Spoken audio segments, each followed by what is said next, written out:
يا صباح التفاؤل والنشاط والروتين اللي كله نشاط وحيوية. الروتين اليومي في البيت ممكن يكون متعب جدا، خصوصا لما تكوني مضغوطة بين الشغل والأطفال ومسؤوليات البيت كل يوم في نفس المواعيد، نفس الترتيب: غسيل المواعين، مسح، طبخ، ترتيب. ومع الوقت بتحسي ان المجهود اكبر من طاقتك. المطبخ برضو بيتسخ بسرعة جدا بين الدهون على البوتاجاز وبقايا الأكل على الرخامة، بتحس إنك طول الوقت واقفة تنضفيه. والحمام رغم إنه صغير إلا إنه محتاج متابعة يومية، وإلا هيتحول لمكان مرهق من منظره وصعوبة في التنظيف. المشكلة الحقيقية مش في التنظيف، ولكن في تكرار يوم بعد يوم. بتحس إنك بتعملي نفس الحاجة كل يوم من غير ما تخلصي فعلا. لكن علشان تتخطي الصعوبة دي، ممكن تقسمي الروتين لمهام صغيرة على مدى اليوم، بدل ما تعملي كل حاجة في وقت واحد. ممكن كمان تخصصي وقت معين للتنظيف العميق، وباقي الأيام بنركز على اللمسات السريعة.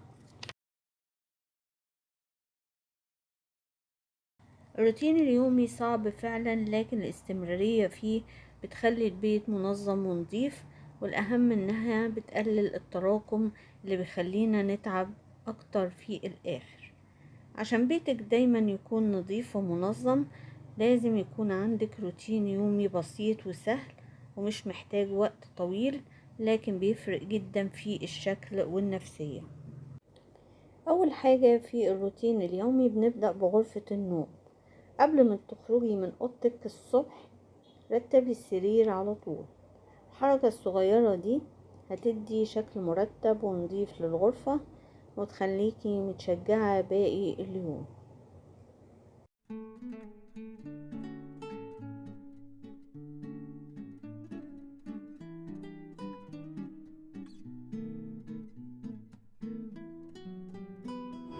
غرفة النوم من أكتر الأماكن اللي محتاجة تكون دائما مرتبة، لأنها مش بس مكان للراحة، لكنها مكان بيأثر على نفسيتنا طول اليوم.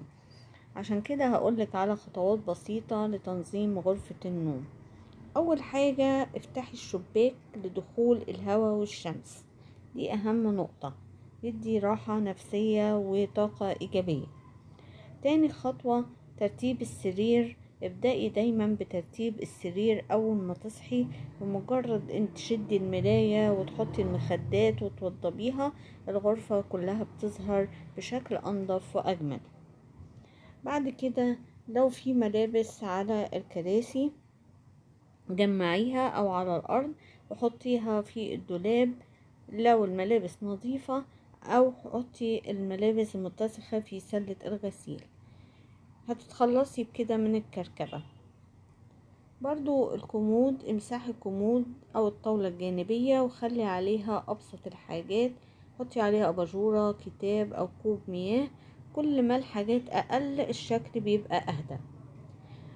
خصصي وقت للدولاب، ربع ساعة كل يوم لترتيب الدولاب. وحاولي تستخدمي منظمات صغيرة وصناديق عشان تقسمي الملابس حسب النوع، إذا كانت تيشرتات، بناطيل أو ملابس البيت.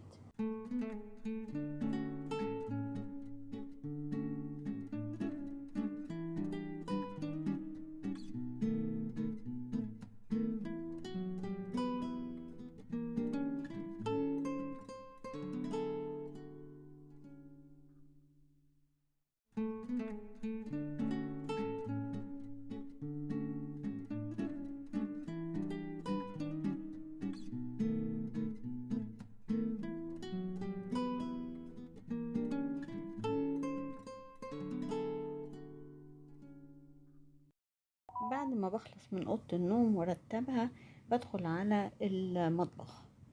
بعد الفطور أو أي وجبة بغسل الأطباق فورا، أو ممكن ندخلها في غسالة الصحون لو متوفرة عندي. اغسل الاطباق واوضبها في اماكنها، وبعد كده امسح الرخامة والحوائط القريبة من البوتاجاز عشان الدهون ما تتراكمش عندي وتبقى صعبة في تنظيفها بعد كده.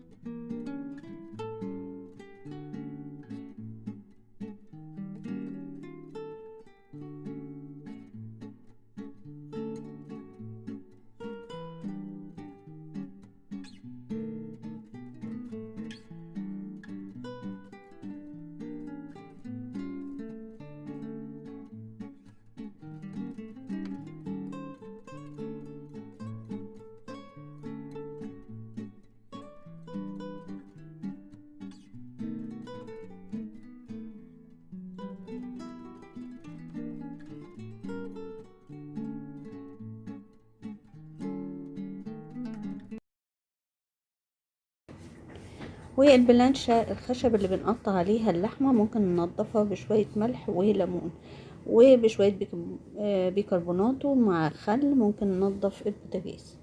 اما الميكروويف بنحط ليمون مع مية ونسخنه شوية، بنلاقي الميكروويف زي الفل. في نفس الوقت انت بتعملي اي حاجة تانية، بتنضفي الحوض، بتنضفي البوتاجاز بالفرشة تكون ناعمة لو عندك البوتاجاز ازاز. اما بالنسبة للحمام فبنمسح الحوض والمراية بعد الاستخدام، بنمرر فوطة مبلولة او مناديل سريعة.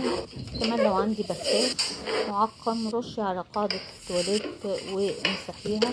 ونهتم بنظافة الحمام يوميا ويبقى روتين كل يوم سريع وروتين اعمق كل كام يوم.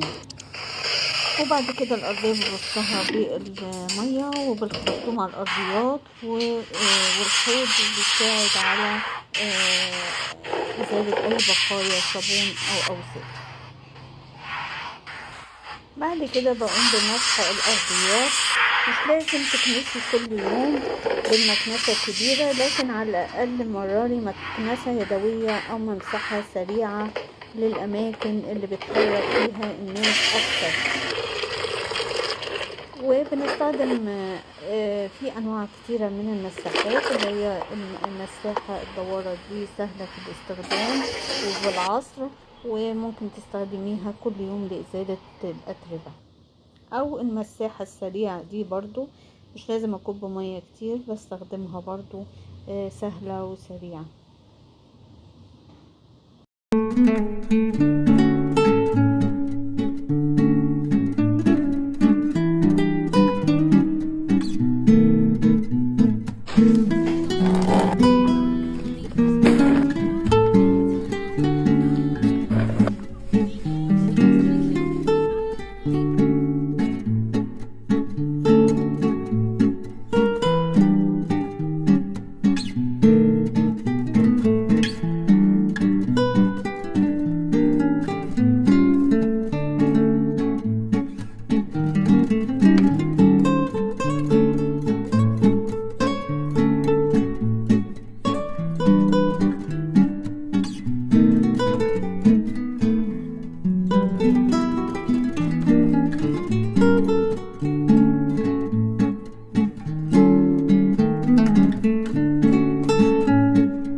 بعد كده في حاجة اسمها الروتين الليلي، وده قبل ما تنامي شوفي المطبخ، اتأكدي ان الحوض فاضي والبوتاجاز نظيف وغسلت الاطباق، شايلة منها المواعين وحطاها في اماكنها.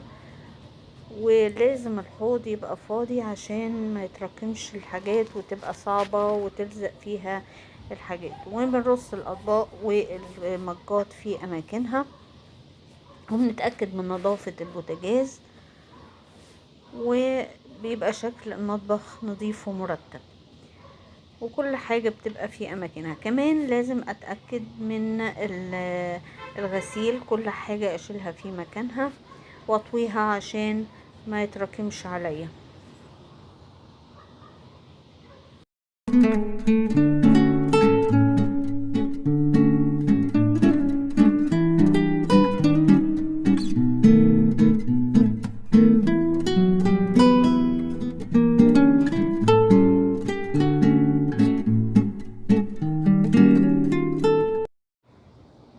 الروتين اليومي ده مش هياخد منك اكتر من 30 ل 40 دقيقة في اليوم، لكن النتيجة هتكون بيت نظيف ومرتب طول الوقت من غير مجهود كبير. خلي بالك ان السر مش في الكمال، ولكن في الاستمرارية. كل يوم شوية صغيرين هيفرقوا جدا معاكي.